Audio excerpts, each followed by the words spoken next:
bang po. Atong paglab ko nga ano? Nga tulingan? Pwede din na. Ay, oo. Ay, kuya, dito may gainom sa kanal.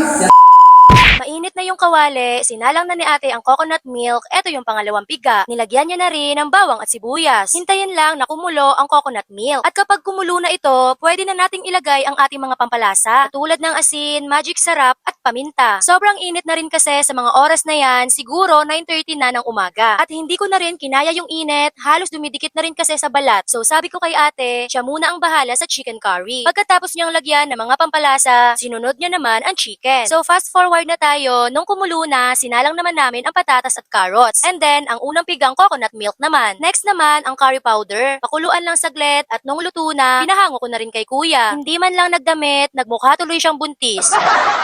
Transfer na rin ni Mama sa malinis na lalagyan. Ang next na recipe naman ay Bicol Express. Sa best pangpulutan, kaya kapag may handaan sa bahay, hindi pwedeng walang Bicol Express sa table namin. Sweet and spicy pa rin ang gusto kong timpla sa Bicol Express. Mas maraming sile, mas maanghang, mas masarap. Kapag nagluluto ako ng Bicol Express at kasama ko naman si Kuya, nire-request niya talaga yung timpla na gusto niya. Salitan lang din kami ni ate sa pagluluto kung kanina siya ang nagluto ng chicken curry, so ako naman dito sa Bicol Express. Medyo nakainom na nga pala si Kuya dyan, kaya nung pinahango ko na sa kanya yung Bicol Express, kitang-kita naman sa pagmumukha niya na may tama na siya.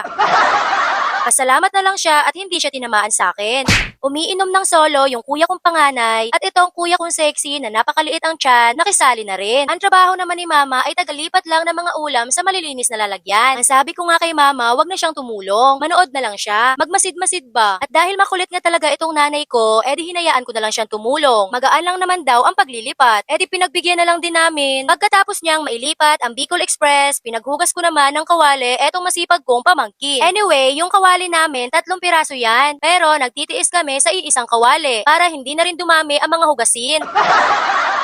Ang pang-apat naman na recipe ay pork menudo. Nung bata kami, ang menudo ay isa sa mga ulam na bihira lang namin matikman. Ang mechado, caldereta, mga ganyang klaseng ulam ba. Ang mga sahog kasi na hinahalo, very expensive talaga at hindi talaga namin afford. Buti na lang ngayon, kahit papano, natitikman na namin yung mga ulam na hindi namin na-experience tikman noon. Kaya pinag-aralan ko talaga ang pagluluto. Matulungin nga talaga itong pamangkin kong si Francis. Pang-apat na ulam to. Simula sa first ulam hanggang sa pang-apat, tumutulong talaga siya. Parang hindi iniinda ang init ng panahon. Etong minudo, dinamihan ko na para marami rin ang makatikim. Simula dumating ako, wala pa talaga akong tulog. Pahinga lang saglit, chismisan ng maaga kay Mama habang nagkakape. Dahil luto na ang 4 na ulam, 2 na lang ang kailangan pa nating lutuin. Ang pansit, tsaka ang spaghetti. May inihaw na isda pa nga pala kami, so ang husband naman ni ate ang bahala mag-ihaw nun mamaya. Proceed na tayo sa spaghetti. Thank you for watching. Bye-bye!